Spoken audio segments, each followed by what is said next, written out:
Hey, what's up mga kote? It's me, Ate Mariel, at welcome sa Quadernos, where learning is the name of the game.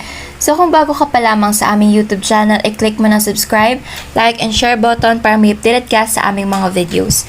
So samahan natin si Super K sa panibagong araw at panibagong lesson na ating matututunan dito sa Quadernos, at ang bagong lesson natin for today is all about what are the characteristics of early childhood development.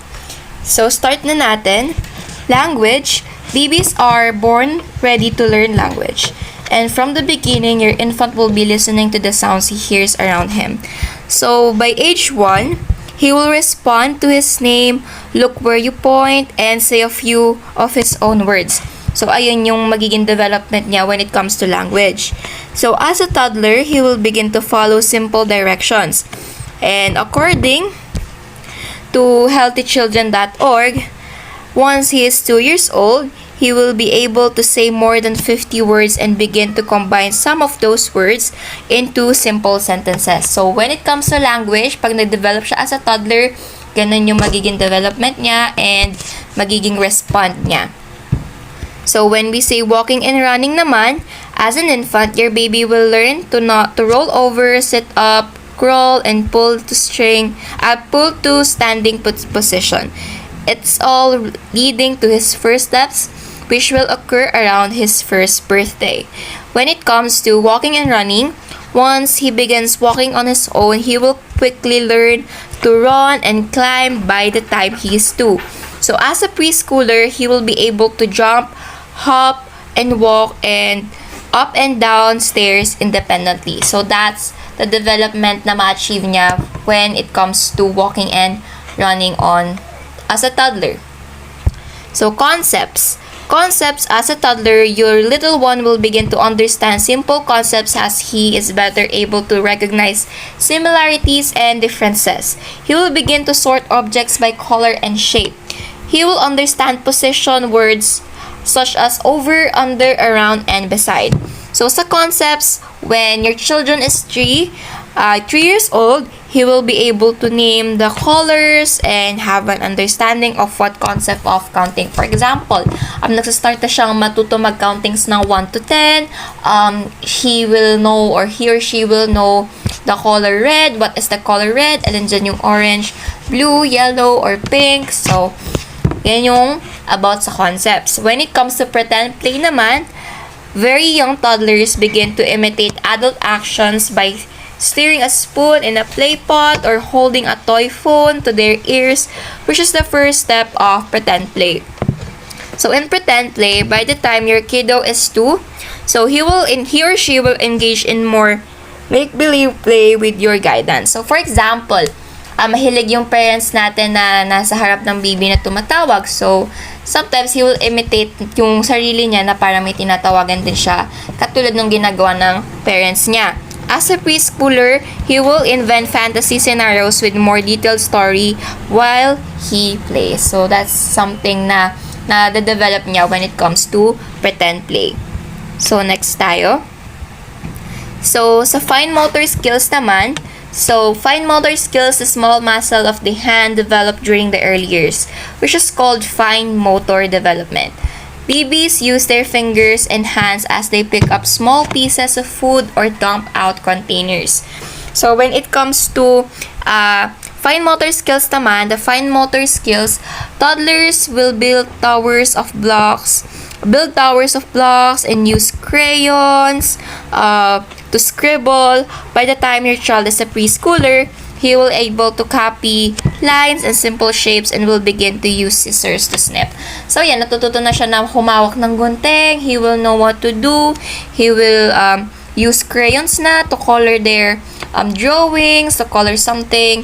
So ayan, yung kanyang fine motor skills. So when it comes to independence naman, young children are on path to being independent from an early age. So, toddlers learn to assert their independence quickly, and you will surely hear the words, I do it myself at some point. Like, parang ngayon, like, parang kaya ko, I can do it, ganyan. So, in independence, as he grows into preschooler, at according din sa healthychildren.org, states that he will enjoy being more independent and be proud of his accomplishments. So, ayan, when it comes to independence. So, pag sinabi naman nating separation anxiety, meron pala ditong tantrums. So, because of their newfound independence, toddlers and some preschoolers are often fond of the word no. So, when they do not get their way, it can sometimes lead to temper tantrum, or which is a normal part of early childhood development. So, when it comes to tantrums, young children are learning to manage their feelings, and their frustration can sometimes seem like too much to handle, resulting in those strong feelings boiling over into tantrum. So, ayan, madalas talaga nagkakaroon ng tantrums ang mga ganyang mga bata. So, it's normal pa raw sa phase na yan. So, when it comes to separation anxiety or sepangs, so, once babies develop an understandings, object performance, knowing that something still exists even enough you can see it, they might start to show signs of separation anxiety when you leave the room. So, when it comes to separation anxiety, this develops from 4 to 7 months of age, and according again to kidshealth.org, so when your child realizes he can't see you, he understands that you'll have left him. So, ganito ako no elementary when pag wala si mama, for example, may first day of school, hindi ako palagi ko siyang tinitignan sa labas, and ayokong umaalis siya doon kasi nga mayroon akong separation anxiety. Noong bata pa ako, siguro natapos lang siya nung grade 4 ako. Kasi nung hanggang grade 3, may separation anxiety ako, like hindi ako nakakagalaw pag wala si mama sa paligid. So that's what we call separation anxiety, and umiiyak ako kapag wala si mama doon sa school premises. Kaya talaga nung elementary ako, nahirapan ako to communicate with my classmates because nga, iniisip ko yung separation anxiety ko with my mom. Done. So, yan. He because he doesn't understand the concept of that. So, he doesn't know when you once come back. Some children continue to have separation anxiety through the preschool years.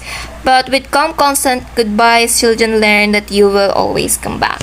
So, yan, nung grade 3, natutunan ko na rin na hindi na ako, unti-unti ako nang na-overcome yung separation anxiety ko. And I'm so happy na na-overcome ko yon kasi nga, nung mag-grade 4 ako, lumipat na ako ng school. So, yan ang ating separation anxiety and more characteristics pa ng early childhood development. So, last two tayo sa potty training. Many children begin to show signs of readiness for potty training between 18 and 24 months.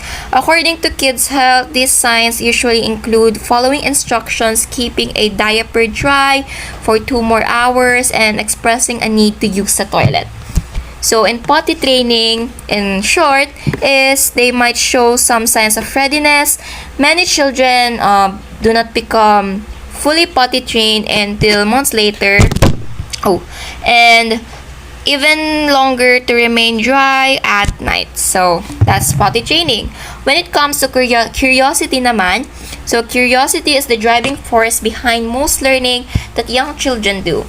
As an infant, your little one will crawl to the objects in his environment that interests him, even if those are the objects you don't want him to touch.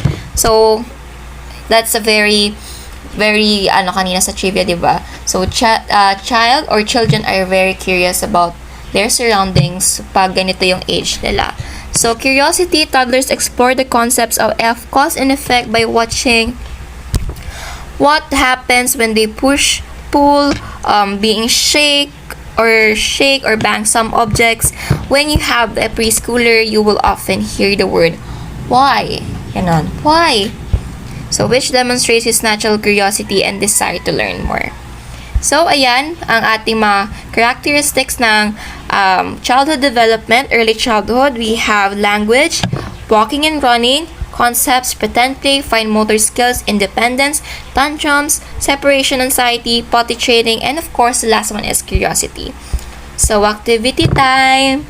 And the question is, next. Very young toddlers begin to imitate adult actions by stirring a spoon in a play pot or holding a toy phone to their ears. What's that characteristics of early childhood development? 5, 4, 3, 2, 1, and the answer is pretend play. So that's it for today, for today's lesson. So sa next natin, ang papapag-aralan naman natin is what is developmental task and why knowing developmental task important and the stages of it. So thank you, have a great day, and God bless, and see you on my next video. Bye bye.